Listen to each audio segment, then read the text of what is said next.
Indian দাদারা বাংলাদেশের মানুষের উপর এতদিন ধরে তো অবিচার করে আসছিল। এইবার সেই দেশের ভক্তরাও স্টেডিয়ামে আমাদের দেশের ভক্তদের অপদস্থ করতে শুরু করেছে। সম্প্রতি বাংলাদেশের ক্রিকেট দলের সুপার ফ্যান টাইগার রবির উপর হামলার অভিযোগ উঠেছে। কানপুরের গ্রিন পার্ক স্টেডিয়ামে এ ঘটনা ঘটে। বাংলাদেশের ক্রিকেট খেলা দেখতে কানপুরে গিয়েছিলেন টাইগার রবি। তিনি গ্যালারিতে দেশকে সমর্থন করতে টাইগার সাজে উপস্থিত হয়েছিলেন, কিন্তু টেস্টের প্রথম দিনেই তিনি ভারতীয় সমর্থকদের হাতে মারধরের শিকার হন। শুক্রবার ২৭ সেপ্টেম্বর টেস্টের প্রথম দিনে মধ্যাহ্ন বিরতির সময় বৃষ্টি নামতে শুরু করলে গ্যালারির ভেতরের দিকে চলে যান টাইগার রবি।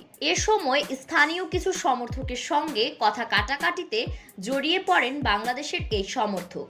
এক পর্যায়ে হাতাহাতিতে জড়িয়ে পড়েন তারা। এই ব্যাপারে রবি জানান, সকাল থেকেই তাকে উদ্দেশ্য করে গালিগালাজ করছিলেন কয়েকজন ভারতীয় সমর্থক। মধ্যাহ্ন বিরতির পরে বাংলাদেশ দলের নাজমুল হোসেন শান্ত ও মুমিনুল হকের নাম ধরে চিৎকার করেছিলেন তিনি। সেই সময় কিছু লোক এসে তাকে ধাক্কা দেওয়া শুরু করে। এক পর্যায়ে তারা তার ম্যাসকট ও পতাকা ছিঁড়ে ফেলতে চেয়েছিল। অতঃপর রবি বাধা দিলে তারা তাকে মারধর শুরু করে।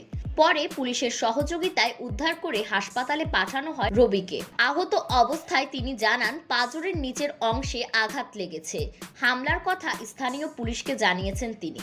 এ ধরনের ঘটনার প্রতিক্রিয়া হিসেবে স্থানীয় প্রশাসন বাংলাদেশের ক্রিকেট দলের নিরাপত্তা নিশ্চিত করার কথা জানিয়েছিল, কিন্তু সাধারণ দর্শকদের নিরাপত্তার বিষয়টি অপর্যাপ্ত ছিল।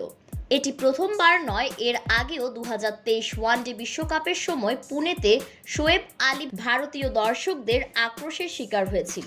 তার টাইগার ম্যাসকটও ছিঁড়ে ফেলা হয়েছিল সেদিন। রবি এর আগেও অভিযোগ করেছিলেন, চেন্নাই সিরিজের প্রথম টেস্টেও তাকে ভারতীয় সমর্থকেরা হেনস্থা করেছিল। সেদিন তাকে স্টেডিয়ামে জাতীয় পতাকা উড়াতে দেওয়া হয়নি। এমনকি তাকে দেখে মৌকা বিদ্রূপ করেছেন ভারতের কয়েকজন সমর্থক। হিন্দি বুঝলেও চেন্নাইয়ে তামিল ভাষায় গালি দেওয়ায় শুরুতে বুঝতে পারেননি তিনি। পরে একজন বাঙালি তাকে বোঝান যে তাকে খুবই খারাপ ভাষায় গালিগালাজ করা হচ্ছে, কিন্তু নিরাপত্তা রক্ষীদের কাছে সেই সময় সহায়তা চেয়েও নাকি পাননি রবি। এদিকে এক প্রকাশিত ভিডিও বার্তায় রবিকে হিন্দিতে বলতে শোনা যায়, আমার শরীর খারাপ হয়ে যাওয়ার পর পুলিশ আমাকে হাসপাতালে নিয়ে আসে। এখন আমি সুস্থ হয়ে গিয়েছি। সংবাদ সংস্থা পিটিআই বলছে, পুলিশ জানিয়েছে রবিকে গুরুতর অবস্থায় হাসপাতালে নিয়ে যাওয়া হয়েছে।